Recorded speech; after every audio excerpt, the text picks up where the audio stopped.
Hey guys, welcome to another episode of Psychology of Spirituality. In today's episode, I spoke with Maggie Britton, who I used to work with in the Social Processes Lab. So she's a PhD student in social psychology.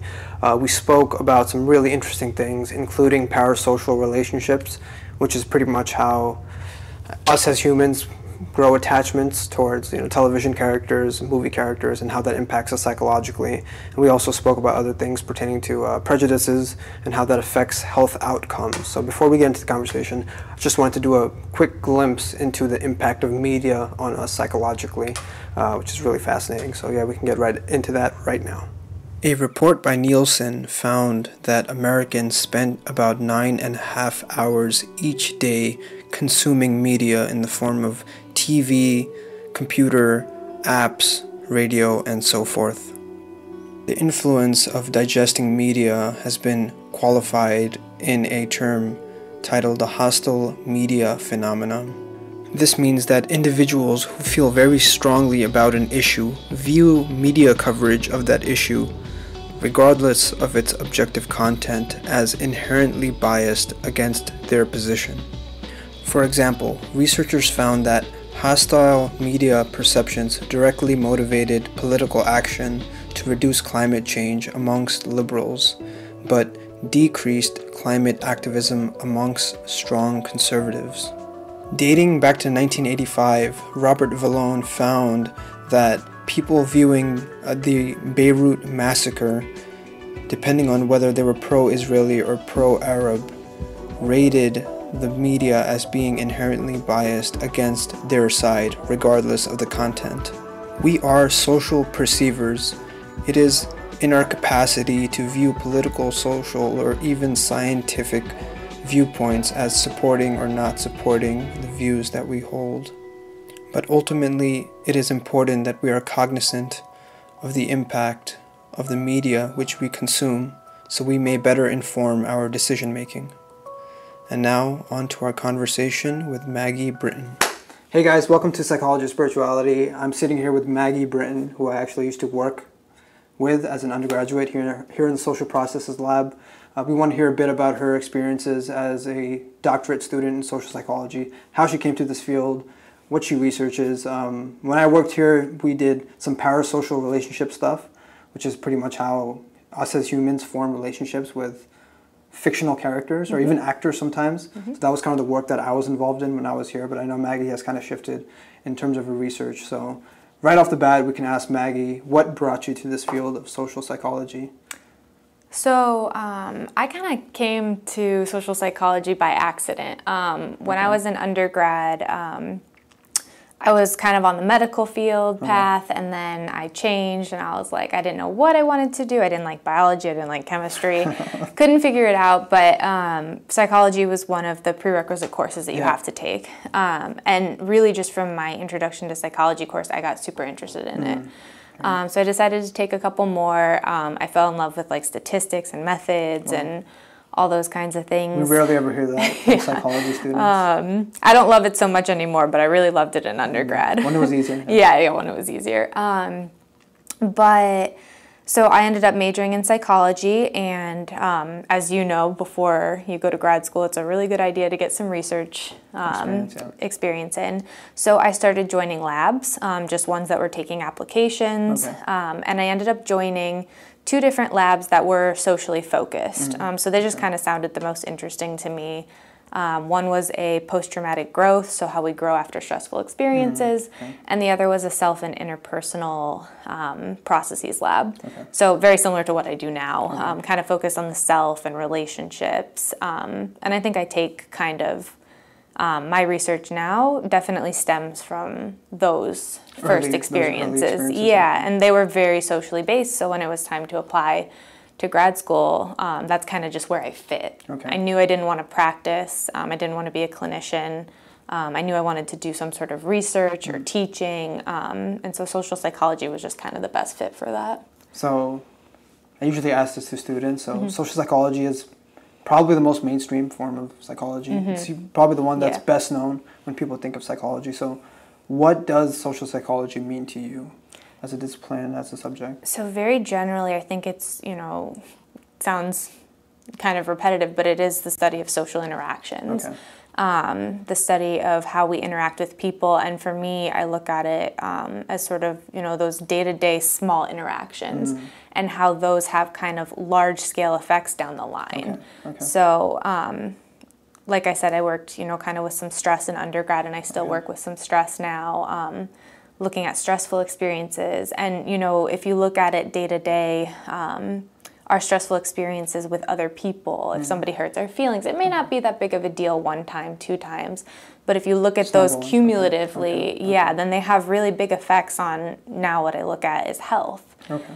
And so I think just one thing for me that's important about social psychology is that these small things, these small social interactions have big effects. I think, and bringing it back to when I was working here, those work on parasocial relationships was so fascinating to me, because it's like we watch television all the time. Yeah. We watch Netflix all the time. It's just like a part of common like mainstream society. Yeah. But we're not aware that we form really deep attachments to these characters. And you see that like in Game of Thrones, when somebody gets killed, people go crazy. And it's like, these are just fictional characters that some guy wrote like 10 years ago, but it's like, man, like people get stressed out. People get like alleviated in joy, in terms of these characters, or these actors, or these musicians, or these poets, or whatever you want to put. So I would love to hear from your experience as to some of the research that you're actually doing now at the Social Processes Lab, in terms of figuring out how these different things weigh into our health. Yeah. So do you want me to talk about parasocial interactions or what I'm doing now? You can talk about what you're doing now. Okay. Yeah. So, but I really think, the parasocial thing is really important, and I agree with you that it's really relevant. I mean, you see like in meme culture, anywhere, you can really see that those things do have really large effects. I would say, especially like going forward, that we would probably hypothesize that it's going to probably get more. Oh, yeah. More, And people turn to, that's kind of how we describe it, is people turn to these characters, to these narratives, to these shows when they're feeling lonely, when something happens to them, if they're too stressed out. You take a break and you go watch a show, and that makes you feel better, and you may not think about all the reasons why it makes you feel better. Okay. But what we kind of look at is how it can kind of fulfill social needs, how it can make you feel less lonely because you're interacting with these people that you think of as friends. Shouting at the TV. So you're getting really involved, and that does fill some of those social needs that you may be missing at that time. In terms of, I guess I can talk for a second about, I do still do some work on parasocial relationships and health. Okay. Looking at when people in romantic relationships, if they are lacking in responsiveness from their partner. Okay.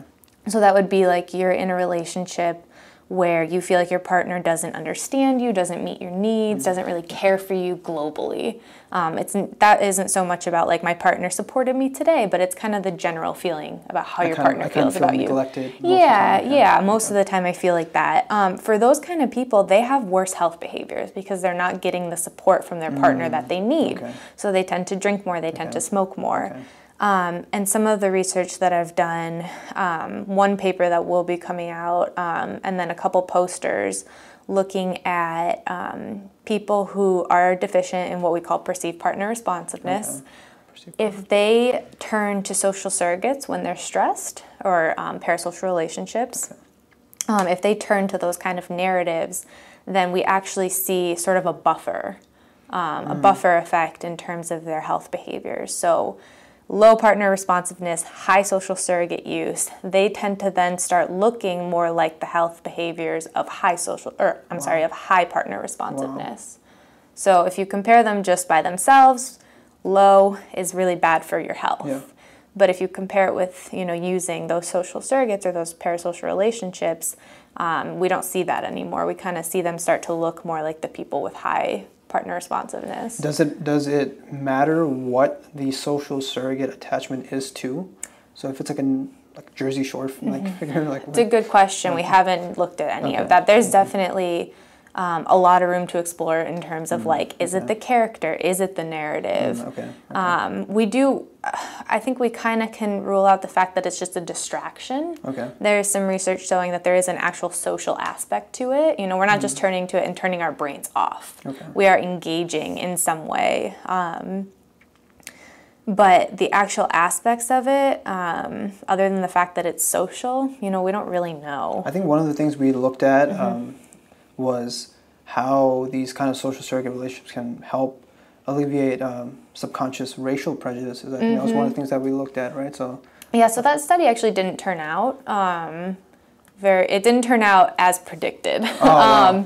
But I left after. But that is something that I was interested in for a while, was whether or not if you had attachments to different race characters. Okay. Walking Dead. Yeah, so I looked at white participants and if they connected with, is his name Tyrese? The black character, and then Glenn, the Asian character. Yeah. If they formed attachments to those characters, would it reduce their prejudice towards those races? I'm still interested in it. I did a follow-up study and it also didn't work, so I don't actually know if it's a good avenue. There were no effect sizes? There were things small. In the predicted directions, but it was kind of all over the place and just not something, not cohesive enough to tell a good story about it. There are definitely things that we could look at more specifically and see, or some moderators or something to see if that's actually, because it just seems like it would be right, it's one of those things that especially like a show like Walking Dead too. Or and with Walking Dead, I think a huge problem was that show, those characters were already dead when I was doing the recruitment. Oh, spoiler alert. So I'm sorry. But those parasocial relationships then are cut off, and they may not be as strong. So there's so many things to consider, especially when you're doing an ongoing television show. I feel like those associations should be there somehow, but we haven't gotten them to turn out. So they may not be, but that was something I was interested in for a while. Yeah.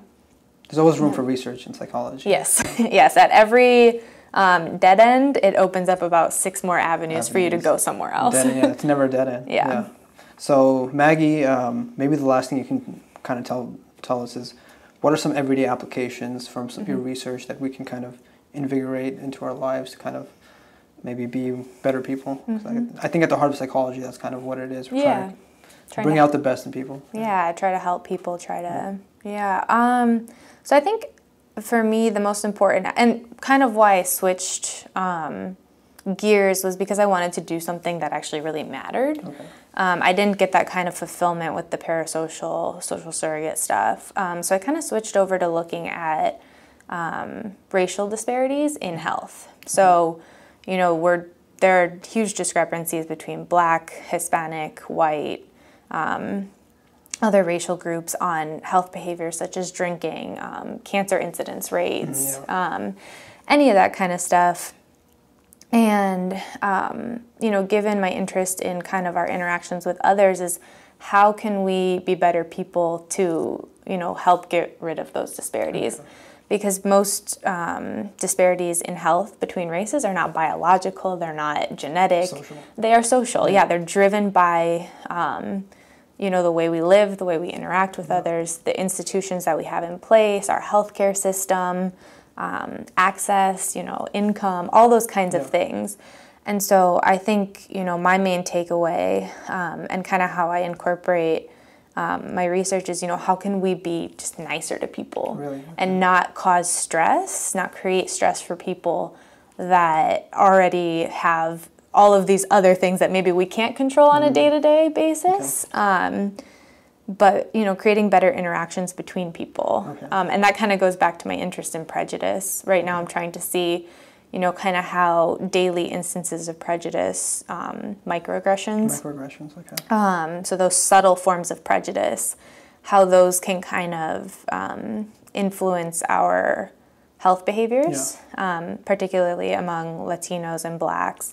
And seeing how can we get people to kind of recognize that and kind of come back on it, acknowledge that it is a thing, acknowledge that it creates stress. On part of the person receiving. Or even on the, person perpetrating. Perpetrating, seeing if we can get, I think, David and another person in the lab, and I have a study, and we're going to look at perpetration of microaggressions and see if we can kind of change some worldviews and see if we're manipulating their worldviews, can we make them perpetrate less microaggressions? That's so fascinating. And so there isn't really anything out there on perpetration. Okay. You know, we've kind of started down the path, and I have too, with the microaggressions influencing minorities. Yeah. But how do we tailor the perpetration of them by people? Actual people doing Yeah, it. how do we get people to recognize, or just not even recognize, but just change their behavior? What can we do about it?